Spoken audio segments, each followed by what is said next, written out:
माजी मुख्य निवडणूक आयुक्त देश सोडून पळाले.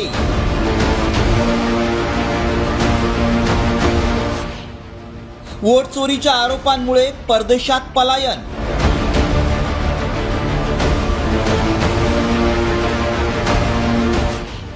व्हायरल मेसेज मागचं सत्य काय?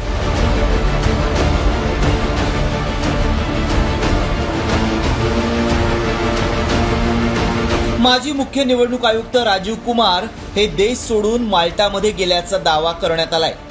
लोकसभा विधानसभा निवडणुकीत वोट चोरी केल्याचा आरोप राजीव कुमार यांच्यावर करण्यात आलाय. त्यामुळे ते भारत सोडून माल्टा देशात पळाल्याचा दावा केला जातोय. सोशल मीडियावर याबाबत जोरदार चर्चा सुरू आहे.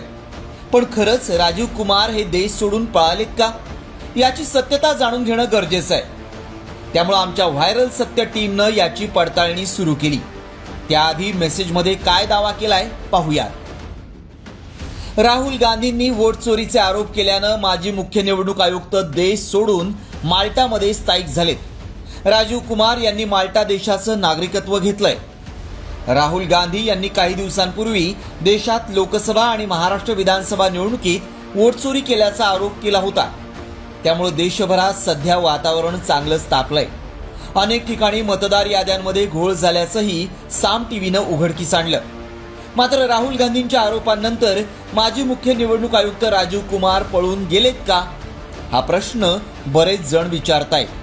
त्यामुळे आम्ही याची सत्यता जाणून घेण्यासाठी पडताळणी सुरू केली. याबाबत अधिक माहिती आम्ही मिळवली. त्यावेळी काय सत्य समोर आलं पाहूया. मुख्य निवडणूक आयुक्त भारतातच आहेत. राजीव कुमार माल्टा देशात पळून गेलेले नाहीत. माल्टा देशाचं नागरिकत्व घेतल्याचा दावा खोटा आहे. राहुल गांधींच्या आरोपांनंतर राजीव कुमार पळालेले नाहीत. सध्या देशभरात वोट चोरीचा मुद्दा गाजत असल्यामुळं राजीव कुमार पळून गेल्याचा दावा करण्यात आला. मात्र आमच्या पडताळणीत राहुल गांधींच्या वोट चोरीच्या आरोपांनंतर राजीव कुमार पळाले हा दावा असत्य ठरलाय. शिवाजी शिंदे, साम टीव्ही, मुंबई.